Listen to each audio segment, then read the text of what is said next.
Buenas tardes a todos.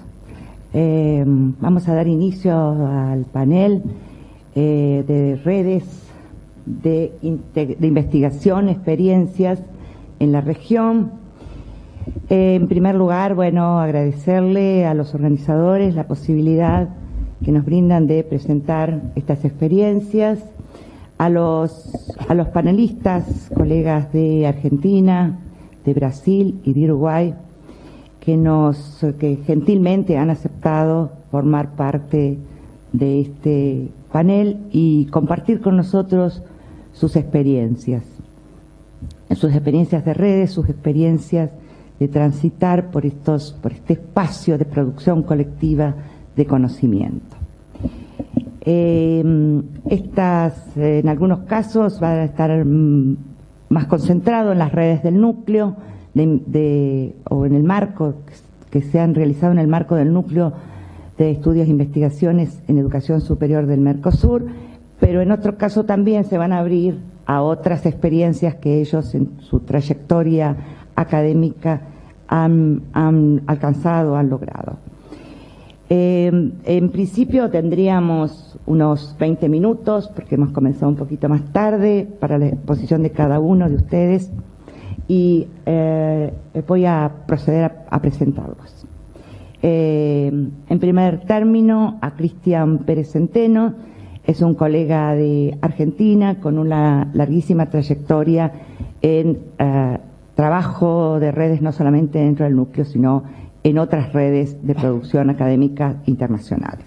En segundo término, nos acompaña, está ubicado el profesor Celio Dacuna, que forma parte del núcleo como miembro del Consejo Editorial, y a mi izquierda el profesor Lincoln Bisócero, de aquí de Uruguay, conocidos por ustedes.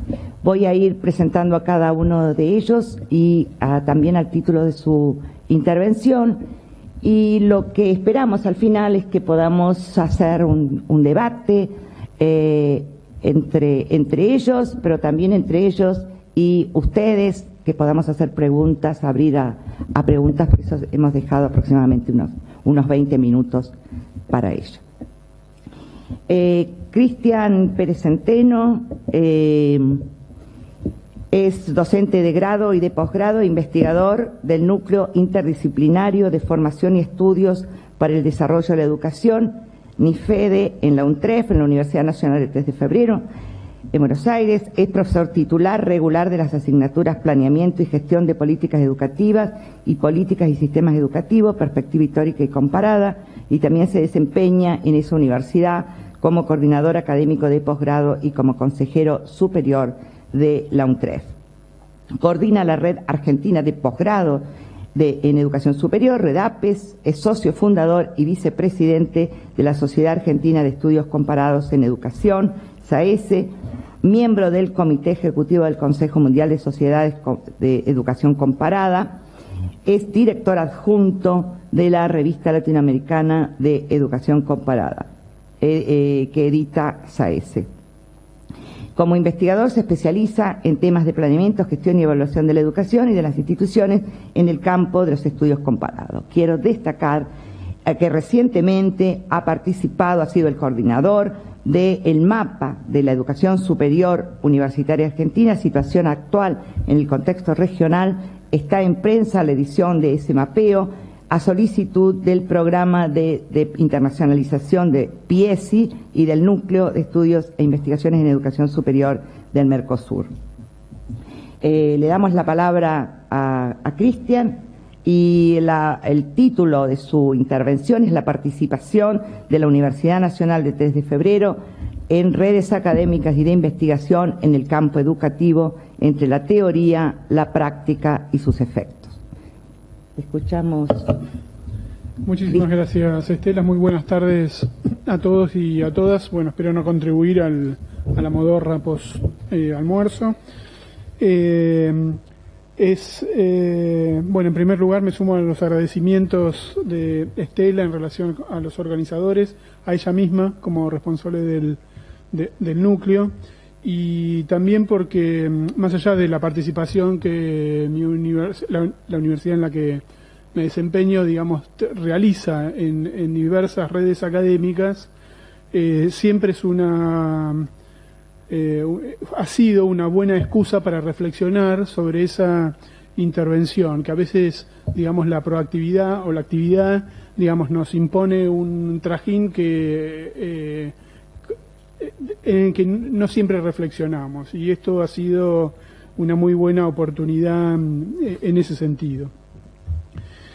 Lo que vengo a compartir con ustedes es exactamente lo que el título propone, que es compartir algo de la experiencia de nuestra universidad en relación con su participación en redes académicas, que es, la verdad que es como una característica central de este espacio académico en el que participo. Seleccioné 2 o 3 experiencias que por algún motivo me interesa, quizá condensen de alguna manera las características centrales que tiene esta participación de la universidad en diversas redes, y también algunas, no sé, como a modo de conclusión, no sé si son conclusiones, pero algunos corolarios o aportes que puede haber representado o representar esta actividad en el marco de diversas redes que el NIFEDE de la UNTREF realiza.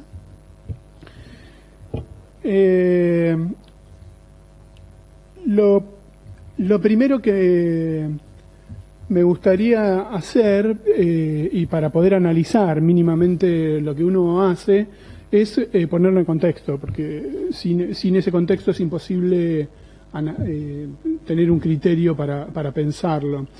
Y la verdad es que cuando me organizaba para la presentación, me dio la impresión que la presentación que hizo ayer el doctor Tamarit es una buena contextualización de qué es lo que está pasando y lo que enmarca nuestra tarea en el ámbito universitario. La primera cuestión central, y voy a tomar algunos elementos que después voy a usar para mi análisis, es la cuestión de la mercantilización. Es decir, esta pelea sin cuartel y, digamos, en algún punto quizá destinada a la derrota de aquellos que promovemos la educación como un bien público y bien social desde hace bastante tiempo, y una pelea que transcurre en un plano de lo discursivo y de lo político, pero quizá yo vaya a llamar la atención más bien de lo que ocurre en el plano de las realidades concretas, ¿no? Porque no todo es, me parece, lo que parece. La otra cuestión es este contexto fuertemente competitivo, individualista, jerarquizante y de algún modo meritocrático. Lo quiero poner entre comillas porque en realidad no estoy tan seguro que esos indicadores que hablan de la calidad refieran en realidad a algún mérito. En todo caso habrá que probarlo si esto es así, y la discusión que ayer planteaba Tamarit respecto de quién produce esos indicadores, para qué se producen esos indicadores y con qué fines se utilizan, son un elemento que enmarca absolutamente nuestro trabajo. Y como el trabajo académico asociado a las redes hace una opción, me parece, por el tipo de labor académica y científica que nos proponemos, me parece que era un buen elemento como para traer a la memoria antes de iniciar. Otro aspecto fuertemente, digamos, que impacta fuertemente en nuestro trabajo son los procesos de internacionalización de la educación superior, es decir, pensarnos en redes no es simplemente pensarnos en redes nacionales, sino fundamentalmente en redes internacionales.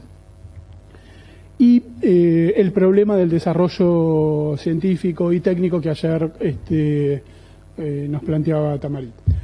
Él terminó su presentación planteando como temas centrales de la discusión de la educación superior, la cuestión de la pertinencia, de la democratización y de la inclusión. Yo aquí me animaría a proponer un par más. El primero es el de la relevancia social, y el segundo es el de la reconstrucción de un pensamiento propio regional, latinoamericano, quizás iberoamericano. Preferiría ir por la primera opción en principio. De lo segundo tengo más dudas. No las tengo cuando pienso en la región latinoamericana. Quizás sí desde una perspectiva algo restrictiva, en el sentido que tenemos o tengo, desde el lugar donde miro el mundo, algo negada el Caribe, digamos, y por eso hablo de América Latina en sí. Y México claramente está incluida en esa región, ¿no?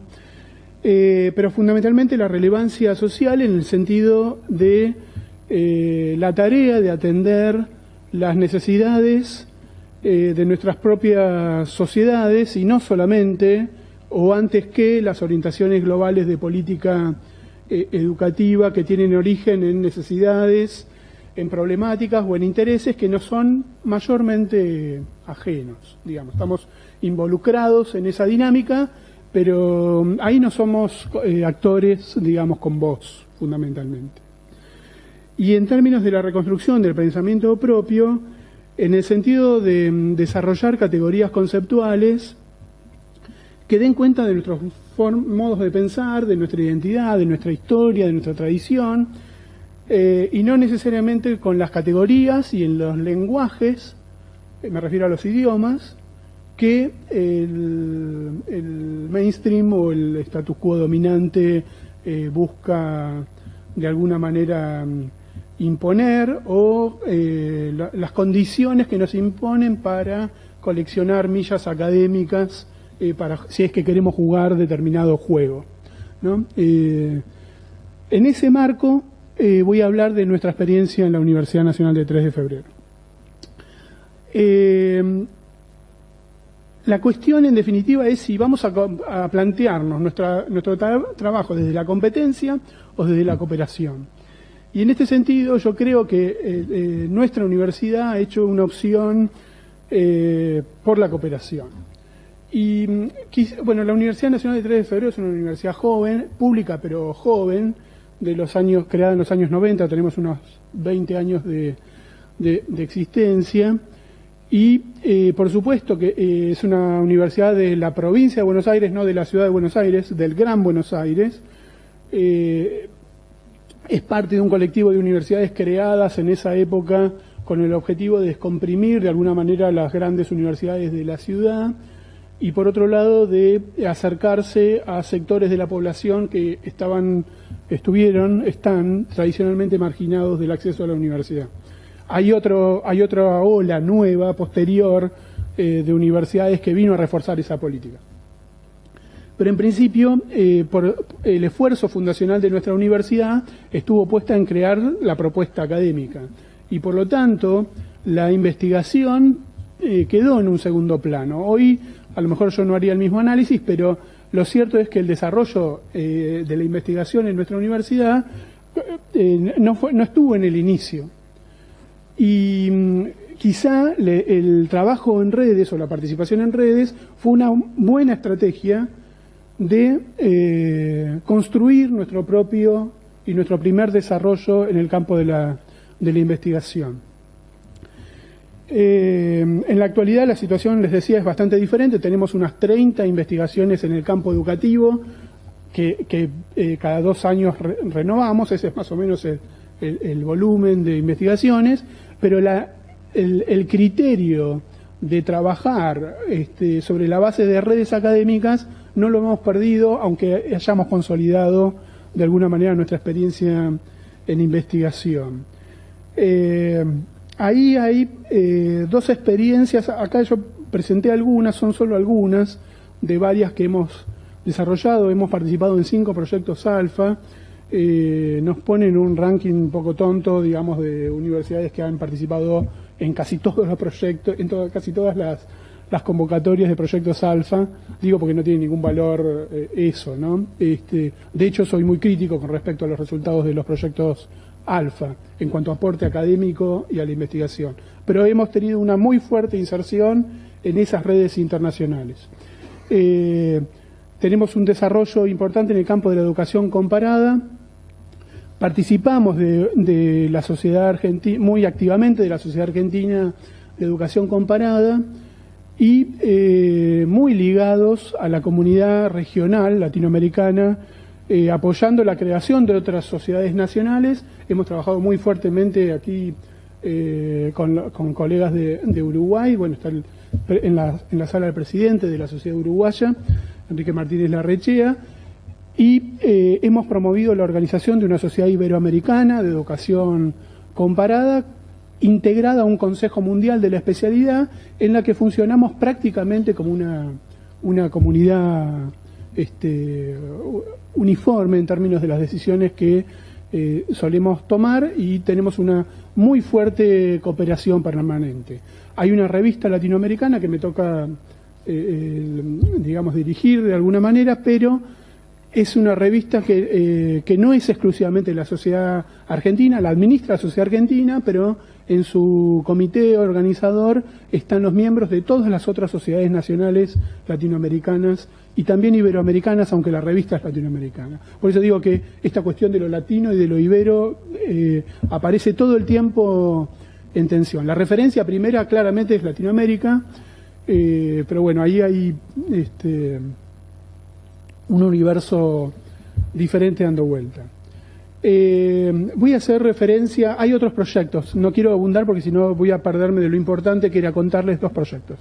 El primero es el del mapa de la educación superior en Argentina, que terminamos este año, después de 2 años, una actividad que desarrollamos a partir de una convocatoria del Ministerio de Educación de la Nación, de un programa de internacionalización de la educación superior,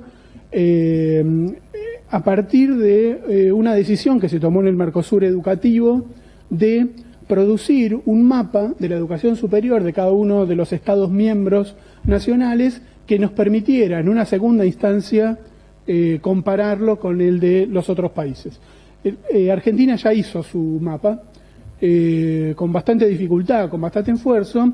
¿Y qué es lo que hicimos nosotros bajo lo traigo como ejemplo porque creo que caracteriza lo que estoy buscando transmitir, que es, nosotros en principio, el Estado Nacional organizó una licitación para hacer ese estudio. Nosotros esa licitación fuimos a esa convocatoria junto con la Universidad Nacional de General Sarmiento, pública, vecina nuestra, y la Universidad de Palermo, privada. Hubo como una serie, 10 proyectos aproximadamente que se presentaron a la licitación y tuvimos la suerte de que nos eligieran nuestro proyecto. Con mucho esfuerzo, con mucha dificultad, estirando los tiempos más allá de a lo mejor de lo que imaginábamos en el inicio, pudimos producir ese estudio. ¿Cómo cerró ese estudio? Nosotros hicimos una convocatoria a unos 60 académicos de nuestro país, a los que les enviamos nuestro trabajo final para que lo discutieran. ¿Quiénes son esos académicos? Son aquellos que son referentes nacionales en campo de la educación superior, que habían participado en los otros 9 equipos que se presentaron a la convocatoria y que les tocó perder en ese caso en particular. Pero eso no los inhabilita en nada respecto de sus capacidades de referencia con respecto a la educación superior. Por el contrario, hubiera sido muy interesante para nosotros también haberlos podido incorporar en el inicio, pero bueno, nos tocó competir. Eso le dio al estudio una validación muy alta. Y también en términos de la cooperación, lo que significa que un grupo de universidades convoque a los otros para que cuestionen su trabajo, representó tuvo un impacto en la calidad del trabajo que pudimos producir, que no lo hubiéramos tenido, pero de ninguna manera, si nosotros no hubiéramos tenido esa perspectiva de incorporar en algún lugar de la producción al resto de la comunidad. Y en el caso de el otro trabajo que me interesaría contarles, después hago un pequeño análisis de esto, es una serie de estudios que venimos desarrollando en los últimos 10 años sobre la profesión académica universitaria. Voy a ir un segundo a mostrarles eso. Ahí hay una compilación de una serie de investigaciones que venimos desarrollando a partir de una red internacional que existe, que en el inicio se llamó Changing Academic Profession. Hubo un estudio que se hizo en el año 2007, hubo otro anterior financiado por la Fundación Carnegie, pero nosotros participamos por primera vez en 2007. Es un estudio que se hizo en 22 países del mundo y en el que la Universidad Nacional de General Sarmiento y la UNTREF realizaron el capítulo argentino, con un mínimo y primer financiamiento del Ministerio de Educación del país.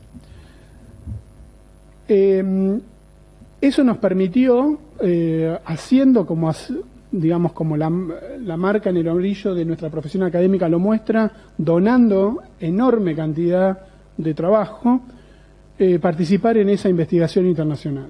Cuando uno mira el nivel de inversión, de equipamiento, de infraestructura y de estructura de investigación que tenían los otros equipos, o muchos de los otros equipos internacionales que participaron de esa actividad, uno se pregunta cómo es que movemos la máquina, ¿no? Cómo tenemos esa capacidad. A medida que desarrollamos esa investigación cuantitativa, fuimos desarrollando otras actividades, otras investigaciones posteriores, cualitativas, en determinados campos, etcétera, donde en cada una de las investigaciones íbamos incorporando nuevas universidades a ese grupo, una especie de efecto bola de nieve. La siguiente investigación se sumaron las universidades de Catamarca y Tucumán. Después empezamos a desarrollar investigaciones en cada una de las universidades asociadas a esa investigación general. Y ahora, que está por iniciarse la segunda ronda de investigación, ese proyecto que se desarrolló hace 10 años, vuelve a realizarse ahora, 10 años después, para analizar la evolución histórica. Nosotros acabamos de presentar al Ministerio de Educación un pedido de apoyo para esa actividad. Lo presenta en la Universidad de 3 de Febrero. En ese proyecto están involucrados 35 académicos de 13 universidades del país, públicas y privadas, para que se sumen a la investigación. Es decir, nosotros no podemos desarrollar investigaciones de alta calidad y que aprovechen la información que logramos producir si no es cooperando con todos aquellos que estén trabajando en la temática. Es decir, la comunidad académica para nosotros no es la competencia. O sea, yo no puedo ver a los colegas de la UBA, estoy viendo otros que participan, no sé, de centro de la provincia de Buenos Aires y demás, como equipos que compiten con nosotros. Es un absurdo. Es decir, son colegas que estudian la misma temática con nosotros y en la medida que para nosotros sea posible construir una comunidad con esos grupos, vamos a estar produciéndolo.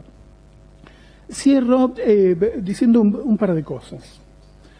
La primera es sacando algunas conclusiones derivadas de esto. Perdón.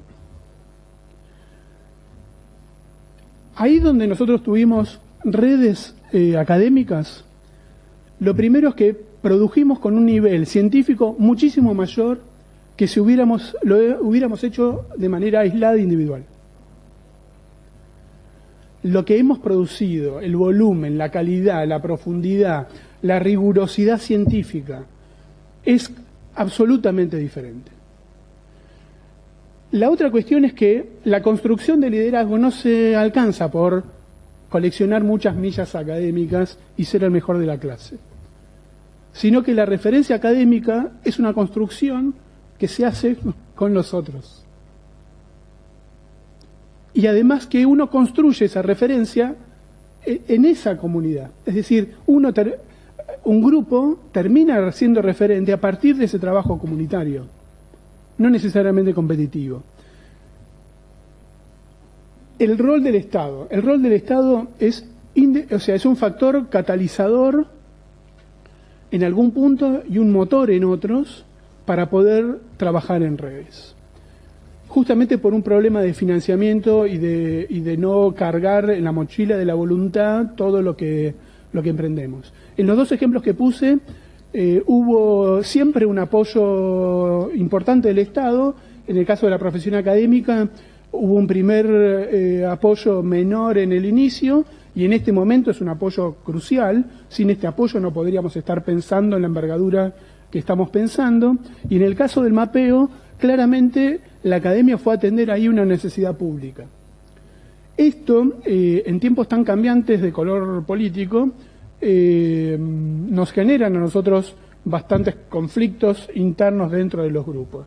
Ahí la discusión quedó saldada para nosotros cuando empezamos a dejar de pensar en los gobiernos y tener permanentemente en nuestra mira a los estados. Es decir, nuestra responsabilidad es el Estado, no el gobierno. Entonces, eso nos permitió que algunas de estas discusiones y grietas que nos atraviesan por donde andamos queden saldadas. La cuestión de la virtualidad y de la presencialidad, es decir, muchas de estas redes, por su envergadura, por la distancia física en la que estamos, han requerido mucho trabajo virtual. Pero no hemos podido producir si nosotros no tenemos momentos en los que nos encontramos.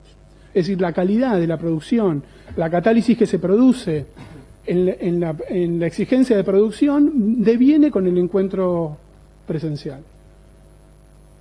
Así como acerca la tecnología, también distancia y genera cierto abandono. Y la última cuestión que a lo mejor plantearía como corolario tiene que ver con que no alcanza con la discusión política que hay que dar, no alcanza con algunas decisiones políticas que hay que tomar, sino que hay que producir hechos concretos que vayan en una dirección diferente. Es decir, nosotros tenemos que producir cambios en nuestra cultura de trabajo. Y en este punto el funcionamiento en red claramente nos empuja en otra dirección, de mejorar y de ser más productivos, no por la competencia, sino por la cooperación. Cierro diciendo que, por ejemplo, el año que viene, en el mes de junio, que estamos organizando un congreso iberoamericano de pedagogía en Buenos Aires, la estructura de ese congreso empuja a que sean las redes académicas las que organicen el programa académico. Es decir, van a tener más espacio las redes académicas para producir su programa de trabajo en el Congreso que la propia propuesta que los organizadores nos vayamos a dar. Es decir, la idea es seguir avanzando en ese camino que viene rindiéndonos, quizá porque seamos una universidad joven, nueva, chiquita y no tengamos las credenciales que otros pueden mostrar, nos ha obligado más bien a juntarnos para vivir, sobrevivir y quizá más que eso. Muchas gracias.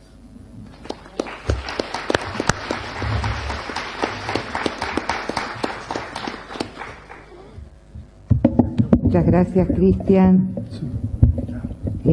A continuación, el profesor Celio da Cunha. ¿Es este, no? Sí. No, ¿quién es? Tiene maestrado y doctorado en educación por la Universidad de Brasilia en el primero y el doctorado en educación por la Unicampi, Universidad Estatal Campinas.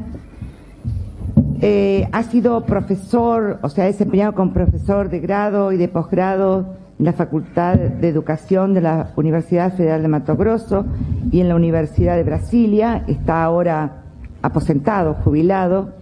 Es profesor permanente del programa de posgraduación Stricto Sensu de la Universidad Católica de Brasilia. Tiene una larga experiencia en gestión como director del Departamento de Enseñanza y Pesquisa de la Universidad Federal de Mato Grosso, superintendente de Desenvolvimiento Social y Científico del CNPq, Consejo Nacional de Desarrollo Científico y Tecnológico, director, secretario adjunto de Políticas de Educación del Gobierno de Políticas de Educación del Ministerio de Educación de Brasil, asesor especial y coordinador del programa editorial de UNESCO en Brasil. Tiene varios libros y artículos publicados, también tiene numerosos premios y condecoraciones como la Medalla al Mérito Educativo del Ministerio de Educación de Brasil, Medalla del Mérito Educativo de Minas Gerais, Medalla Joaquín Nabuco, bueno, y entre otras muchos reconocimientos. Integró el comité de la Fundación Brasileña para la Enseñanza de la Ciencia y el Comité de Educación de la OEA. Participa del Consejo Editorial de la revista del Núcleo de Estudios e Investigaciones en Educación Superior y también de otras revistas como Ensayo, Líneas Críticas, a la revista de AMPAE, etc. La exposición del doctor Celio da Cunha versará sobre redes de conocimiento, integración y ciudadanía. Gracias, Celio. Vou falar em português, mas vou falar devagar, né? Então, acho que boa tarde a todos e a todas. Eu quero primeiramente agradecer o honroso convite da professora Estela. Ao mesmo tempo, a alegria de estar aqui na mesa com vocês. Acho que é uma honra. Agradecer também a presença, acho que, de vocês aqui para esse debate e cumprimentar também os organizadores dessa jornada de investigações na educação superior, que muito bem organizada, muito bem pensada acadêmica e cientificamente. A minha abordagem aqui vai ser uma abordagem assim de tentar refletir um pouco sobre o papel das redes acadêmicas, das redes de conhecimento, mas numa perspectiva de integração da América Latina. Acho que a América Latina hoje, acho que os países latino-americanos precisam estar cada vez mais unidos e cada vez mais solidários. Por isso eu pensei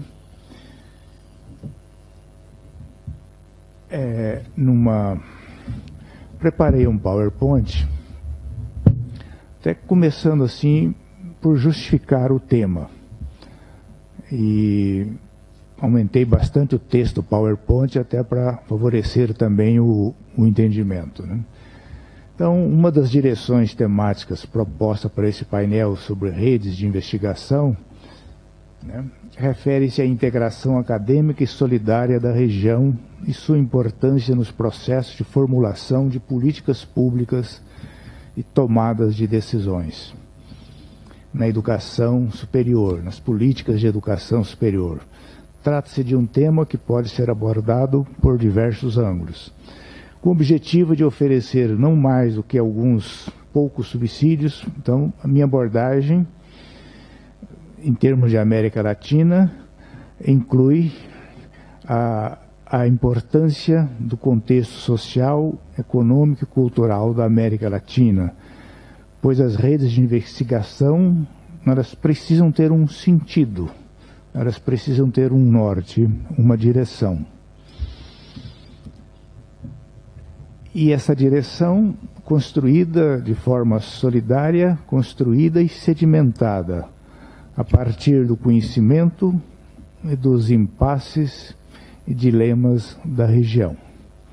Acho que isso é extremamente importante, esse processo de produção de conhecimento se debruçar sobre os grandes desafios dos nossos países.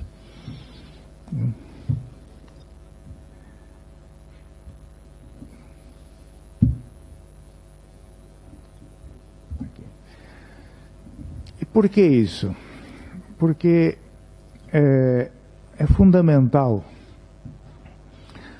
um raciocínio assim, de decolonial, de descolonização, né? E aí eu recorri também a uma boa analista lá de Londres, a Sônia Mehta, né? Ela fez uma crítica importante à necessidade de quebrar o discurso monolítico do iluminismo, né? Então, muitas críticas oriundas das ciências sociais apontaram que os iluministas do chamado século das luzes, com toda a sua elegância e promessas da razão e da ideologia humanitária, moldaram uma sociedade hostil às diferenças, hostil à diversidade e às culturas não ocidentais. Esse problema está muito presente na América Latina. Vista como culturas do conhecimento não científico, o privilégio atribuído à verdade científica acima de todas as outras limita as opções epistemológicas e a compreensão integral da diversidade humana. É crescente a discordância da naturalização do discurso monolítico do iluminismo. Esse aqui, né? Aqui. Aí eu, nessa exposição e nessa linha, queria aproveitar então as ideias de um dos grandes pensadores da América Latina, e que eu acho que deveria ser até mais conhecido do que é, né? Miguel Rojas Mix, um chileno radicado na Europa. Ele tem alguns textos sobre a América Latina que são textos antológicos, né? Vamos dizer assim, algumas ideias do Mix sobre isso. Ele diz o seguinte: colonizados por séculos, nós latino-americanos, né, tivemos que aprender um novo espaço para representar o mundo. Um espaço onde o domínio da perspectiva europeia, né, nos obrigava, né, a negar o tempo e a sacrificar a história, né? Continuando ainda as ideias de Miguel Mix, que eu acho, professora Estela, acho que, se for possível, faz tempo que eu não tenho notícia do Rojas Mix, mas seria uma boa presença na conferência no próximo ano. Ele diz o seguinte: não é que existe um vazio de teoria. Christian agora há pouco tocou nesse assunto também, né? Como asseguram alguns, não haverá pensamento americano se nós mesmos não formos capazes de valorizar e converter o nosso pensamento em referência.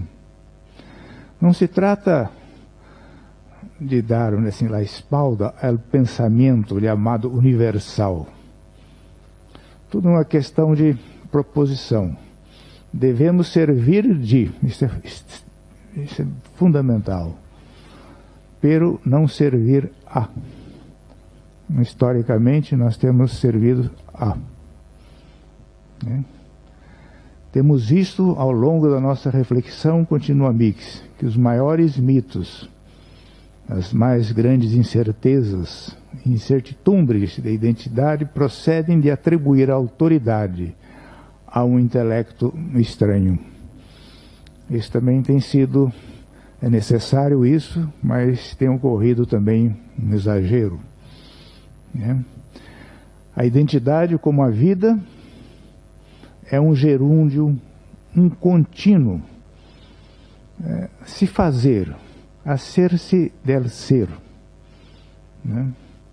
E continua, aí eu continuo com uma abordagem de um brasileiro nessa mesma direção, Darcy Ribeiro, que também, quando ele foi expulso do Brasil pelos militares em 1964, ele também teve a chance de trabalhar em vários países aqui da América Latina, da América do Sul. É um antropólogo, é um dos bons pensadores brasileiros, né? Aí eu coloquei assim, então também o pensamento de Darcy Ribeiro desdobra-se nessa linha. Seu admirável ensaio sobre o povo brasileiro, ele não teve dúvidas em dizer: somos um povo em ser, impedido de sê-lo. Um povo mestiço na carne e no espírito, já que aqui a mestiçagem jamais foi um crime ou pecado. Nela fomos feitos e ainda continuamos nos fazendo. Um povo hoje em ser, na dura busca de seu destino. A consciência de estar sendo, cujos novos avanços se mostram mais à vista, pode ter na política de ensino e pesquisa das universidades, devidamente contextualizada, mas voltada para o futuro, conforme sugeriu Miguel Mix. Bom, e por que isso se faz necessário? Porque essa reflexão ela é importante hoje, devido à nossa desilusão neoliberal, acho que o maior grau em todos os países latino-americanos.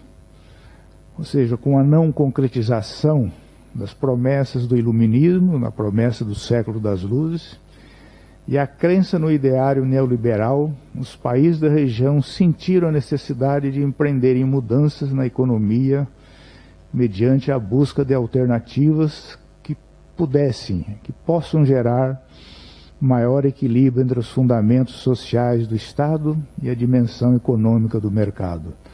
Vários países na América Latina nos últimos anos fizeram essa tentativa e continuam fazendo.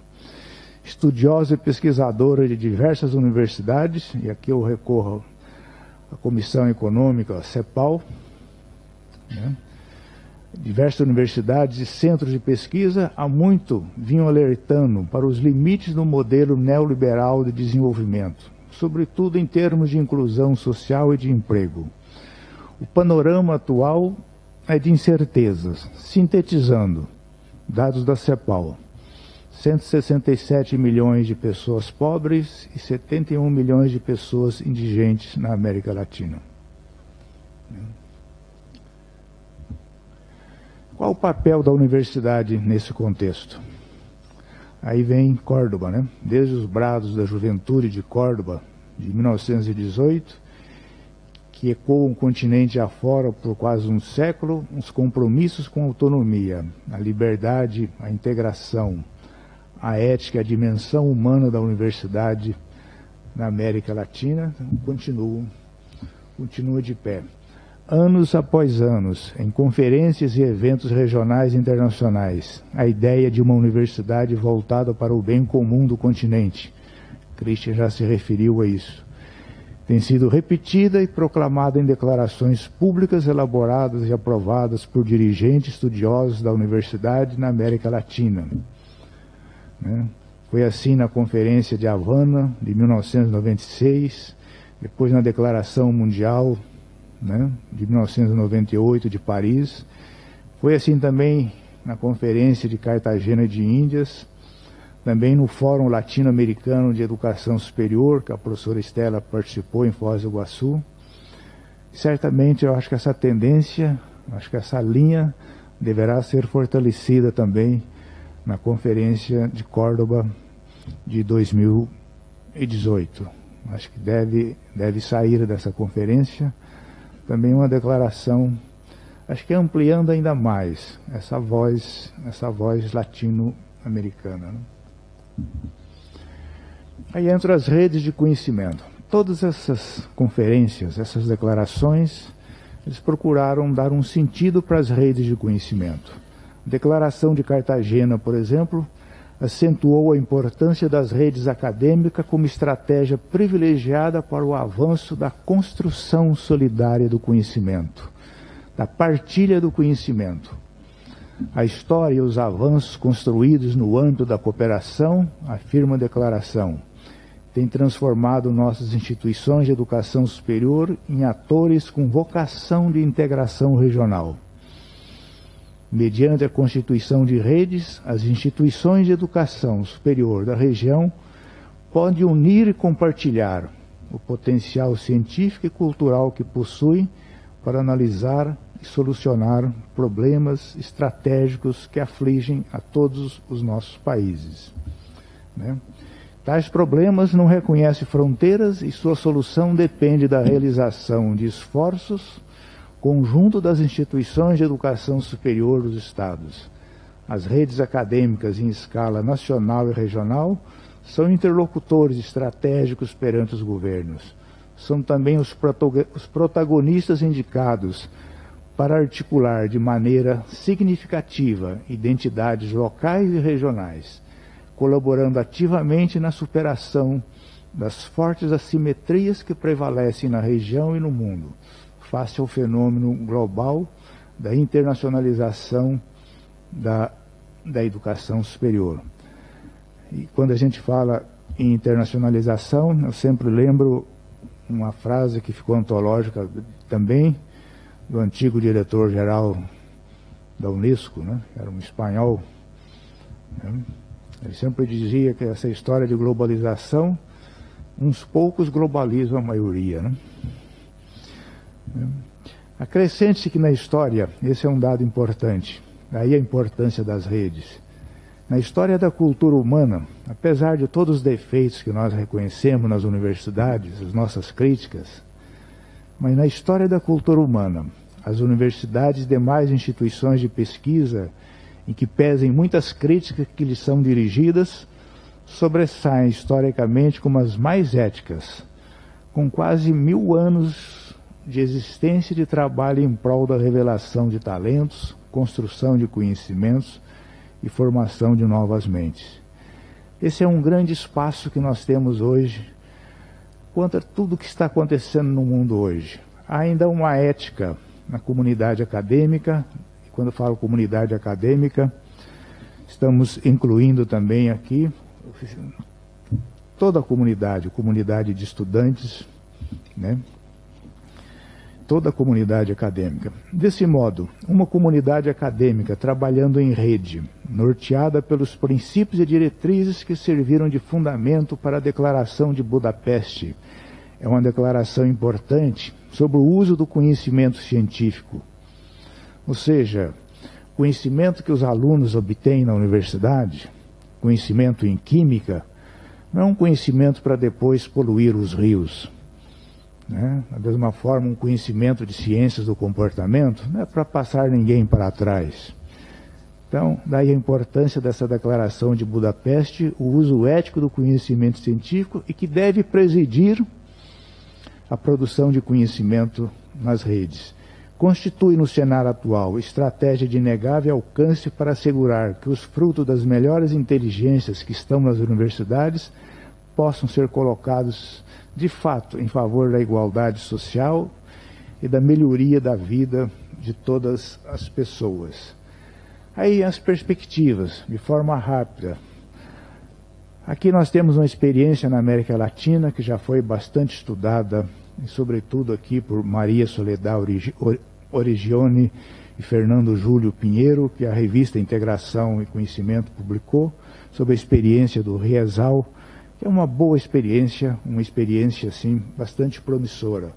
Mas eu gostaria de chamar também a atenção das redes Unesco, e até em homenagem ao Marco Antônio, que ele foi o fundador das redes Unesco. Até onde eu acompanhei, existiam mais de 600 cátedras na Unesco, mas pautadas por esse ideal de solidariedade, de uso ético do conhecimento científico, da universidade como um bem comum.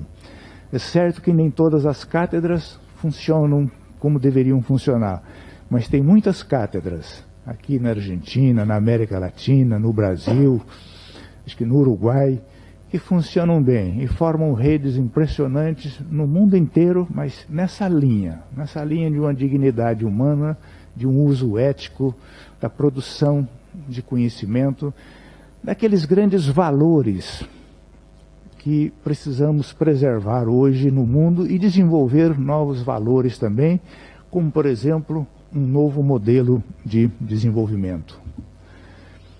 Eu chamaria atenção aqui também para uma perspectiva animadora que existe na América Latina, estou terminando, professora Estela, que são os grupos de pesquisas que estão sendo financiados por diferentes organismos da Argentina, do Uruguai, né, através, por exemplo, de acordos bilaterais entre a UDELAR e a CAPES no Brasil, né, a FAPESP em São Paulo, é uma quantidade grande de projetos que envolvem em todas as áreas do conhecimento.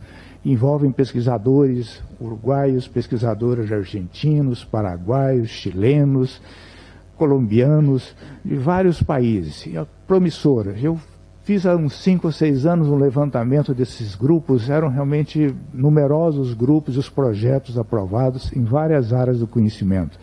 Eles apresentam, assim, um potencial extraordinário em termos de redes. E aí, por que isso? Para construir uma ideia de América Latina. Então, a expansão dessa política poderá ampliar a ideia de integração e a construção mesmo de uma ideia de América Latina da mesma forma como existe uma ideia da Europa. Segundo Guerrenault, naquele famoso livro O Espírito Europeu, né? O espírito europeu é uma certa esperança de liberdade e de justiça, que é o produto de todo um trabalho que se processa em nós, depois de ter sido processado no século XIX. Nós também podemos imaginar a consciência de um espírito latino-americano. As nossas línguas já começaram a ser ensinadas e caminham para o bilinguismo. Agora, os nossos pesquisadores e estudantes impulsionam a mobilidade, a exemplo do projeto Marca.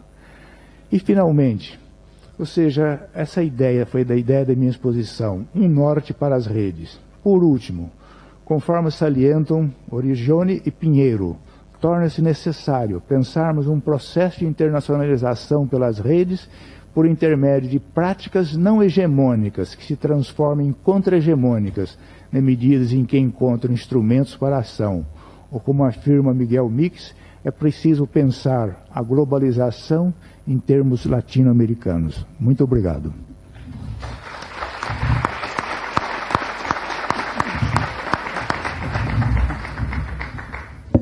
Muy bien, muchas gracias, Helios. Disculpe, pero vamos marcando el tiempo para que nos quede un momento para el debate, porque realmente creo que han sido muy ricas las exposiciones y ahora también lo será la de el profesor Lincoln Pisócero. Es profesor titular del programa de Estudios Internacionales, Facultad de Ciencias Sociales, Universidad de la República.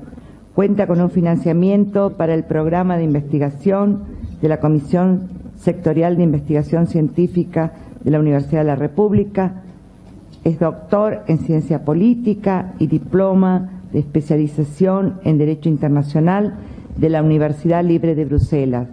Se ha desempeñado como delegado nacional en el sector educativo del Mercosur en educación superior. Ha publicado libros y artículos sobre relaciones internacionales, sistema internacional, internacionalización de la educación superior, Mercosur, regionalismo, política internacional de Brasil y política exterior de Brasil, investigador del Sistema Nacional de Investigadores en Uruguay. Su exposición versará sobre reflexiones sobre proyectos NEIES, una mirada con vistas a Córdoba 2018. Gracias, bueno, Lincoln.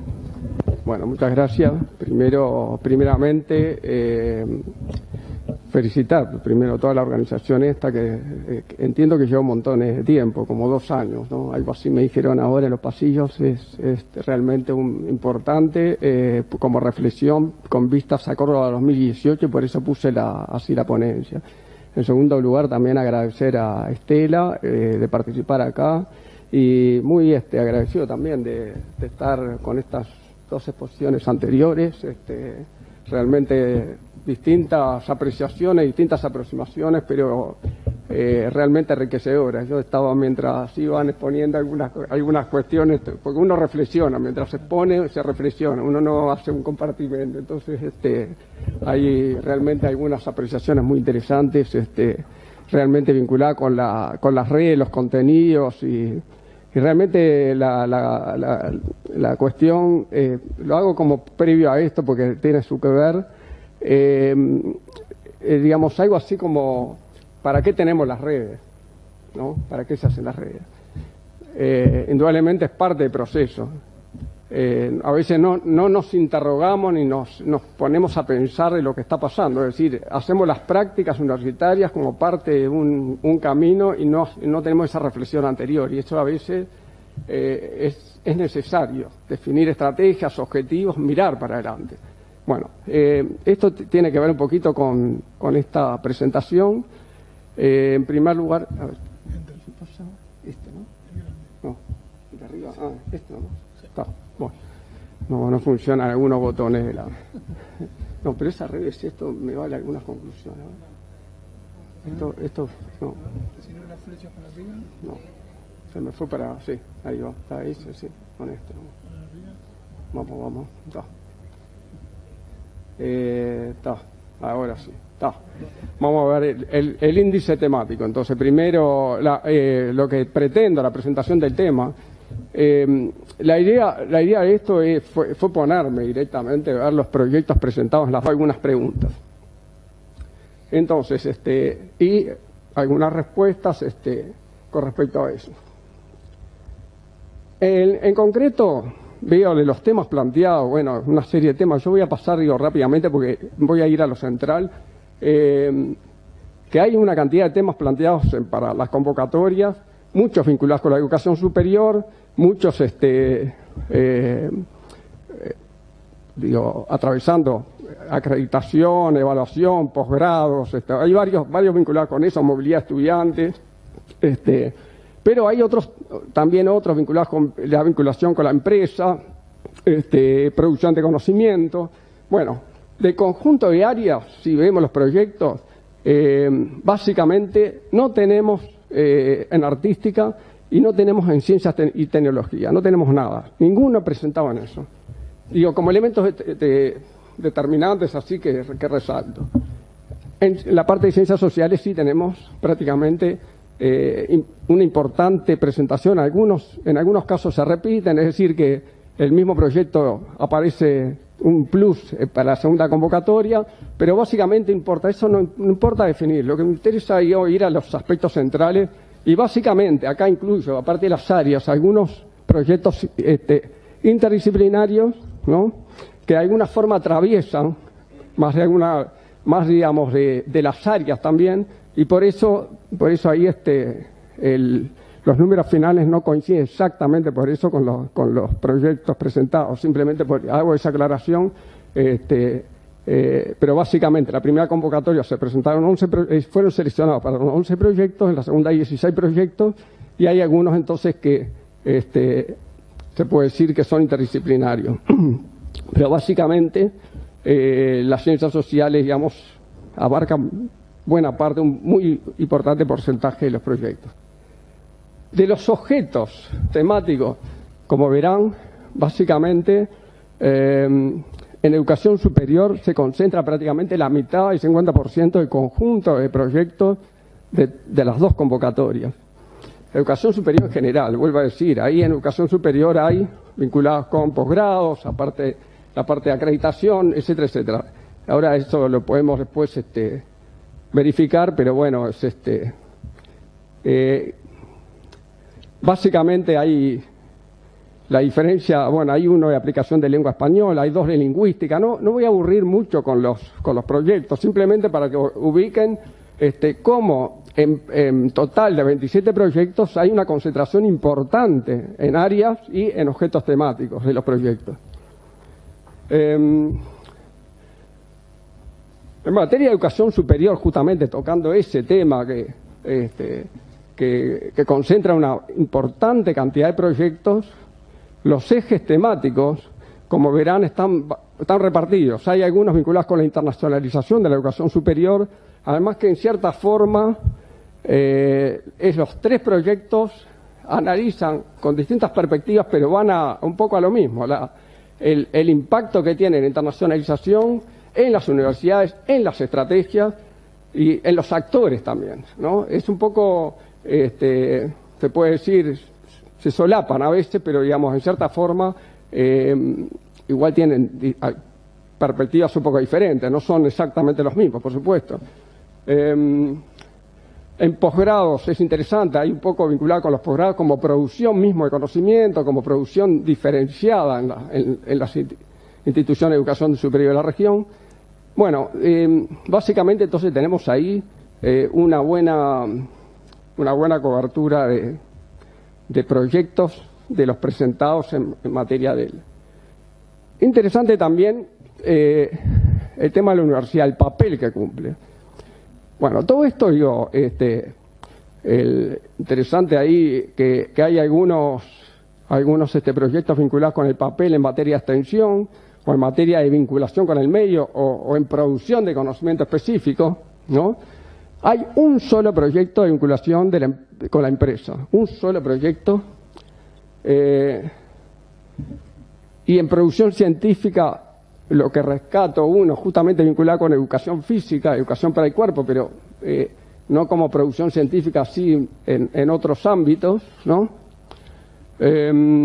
Y hay varios de consolidación o de conformación de redes temáticas que ya estaban trabajando, entonces que de alguna forma son rescatados, o sea, como para que las redes en sí puedan continuarse expresando.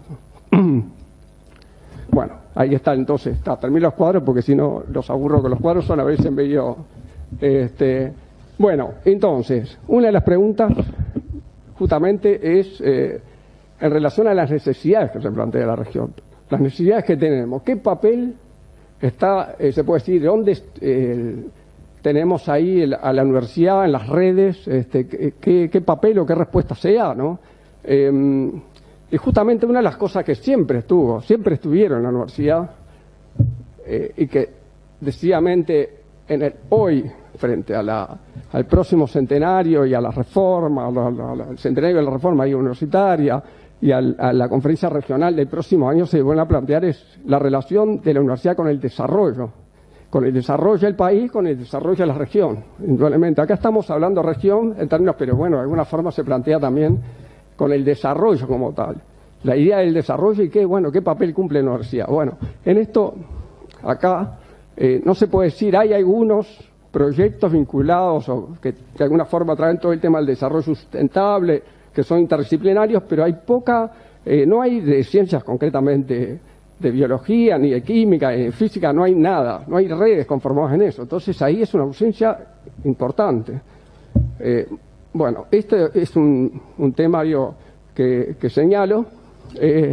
Sobre las nuevas tecnologías tampoco no hay nada, ¿no?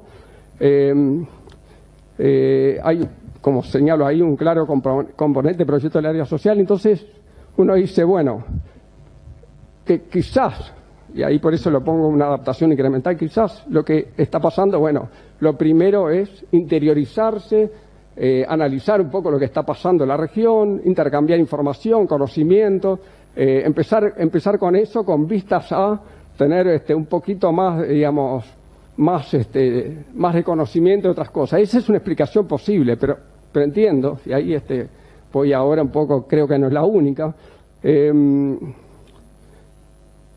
¿Por qué? Porque entiendo también que el tema de las redes, un poco lo tocaron acá, es una nueva forma de generar conocimiento, evidentemente, y hoy, en el presente, de alguna forma las redes en sí son una plataforma de generación de conocimiento, pero una plataforma que ya define cosas, va definiendo cosas la red, es decir, el componente de integrar una red implica determinados objetivos, no es una red abstracta, las redes son virtuales pero son concretas, tienen objetivos, tienen elementos determinados, estrategias por supuesto, ¿no? Se van conformando, se van construyendo, pero están. No somos investigadores globales, no, somos concretos. Y es un problema justamente que interpela a los investigadores de la siguiente manera. Y ahí hay otra cosa que de alguna forma voy a señalar acá en los esbozos de respuesta, es que de alguna manera el atractivo, y esa es un esbozo de respuesta. Yo realmente doy esbozos de respuesta porque no puedo decir, bueno, esto de alguna forma estoy señalando lo que está pasando, no. Son esbozos de respuesta en función de algunos, como investigador, además en función de los investigadores, el conocimiento que tenemos de nosotros, los colegas. Y entiendo que es más atractivo, sobre todo en determinados tipos de temas, participar en redes internacionales de lo que podría ser una red regional. O sea, los espacios que acá muy interesantemente señalaron, porque efectivamente hay distintos espacios regionales, el espacio latinoamericano, el espacio iberoamericano, que creo que se van no son fronteras tan claras, pero bueno, pero hay otros espacios sí que de alguna forma son más atractivos, entiendo, por los investigadores, por lo menos de determinadas áreas. Entonces estamos de vuelta en términos de una dependencia, digamos, en materia del desarrollo sustentable, sobre todo de temas vinculados a lo fundamental, a lo que puede impulsar nuestras capacidades de autonomía en la región. Estamos dependiendo de otros ámbitos, de otras redes, si se quiere. No son redes tampoco abstractas, vuelvo a decir, pero estamos condicionados por eso.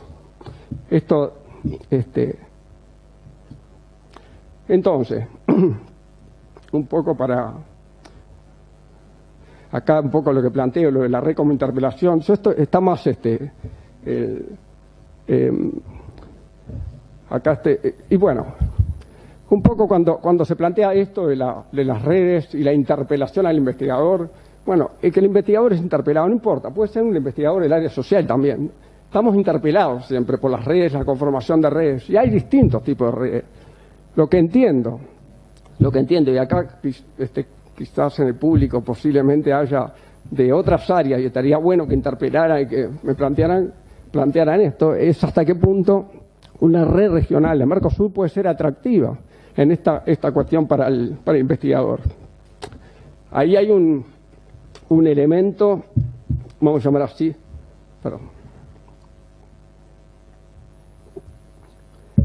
un elemento de lo que podemos llamar la pertinencia y la pertenencia, una relación entre eso y el investigador, la pertenencia efectiva, territorial, localizada del investigador. Vivimos en un lado, nos sentimos ciudadanos y partícipes de un proceso, y la pertinencia a los procesos en que se inscriben las redes.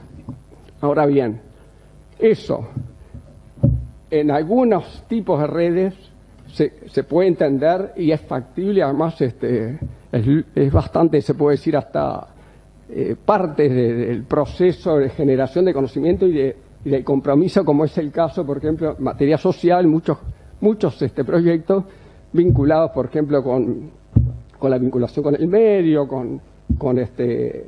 incluso hasta, entiendo, con la salud, con la educación mismo, como hay varios proyectos así de educación superior, de alguna forma, entonces, replantean esa relación con el medio y con lo regional, en este caso, con el espacio regional. Ahí se entiende.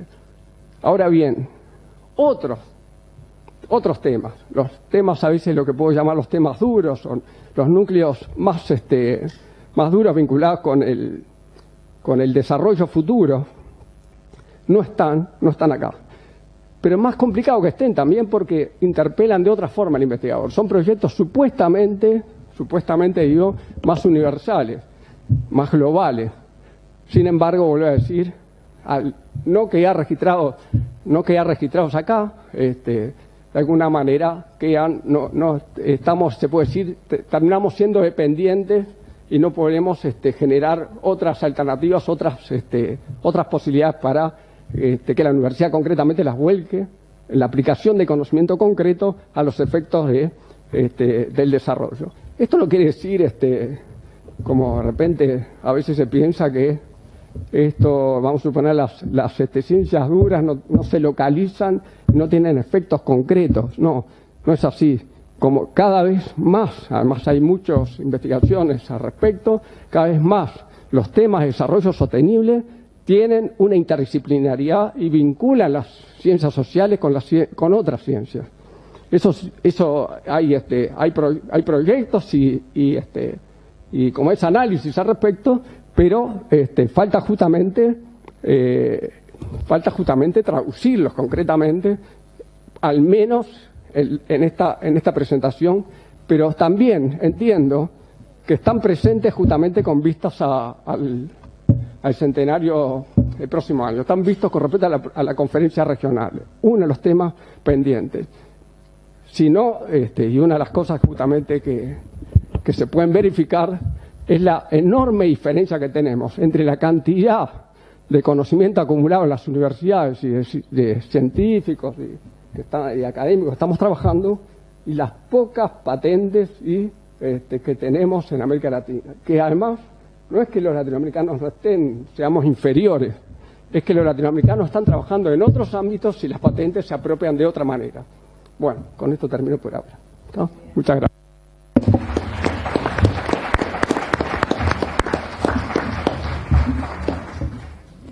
Muy bien, muchas gracias, Lincoln. Tres exposiciones complementarias, fantásticas, porque nos dan las tres mucha letra, diríamos, para continuar la reflexión. Por una parte, el planteo de Celio, que tiene que ver con una reflexión profunda acerca de los contextos, los nuevos contextos o los contextos actuales, no solamente de la región o que impactan fuertemente en la región, y de qué modo las redes pueden contribuir a esta integración y a la ciudadanía, ¿no? Como él bien lo plantea, y sobre todo con miras, las dos últimas, a poder pensarnos y pensar y sobre la necesidad de pensarnos como latinoamericanos y de construir o reconstruir, como decía Cristian, un pensamiento latinoamericano. Las tres son complementarias, Lincoln. Muchas gracias, porque hemos estado reflexionando y pensando mucho sobre las redes y bueno, qué temas habían surgido en las redes, cuáles son las áreas de vacancia.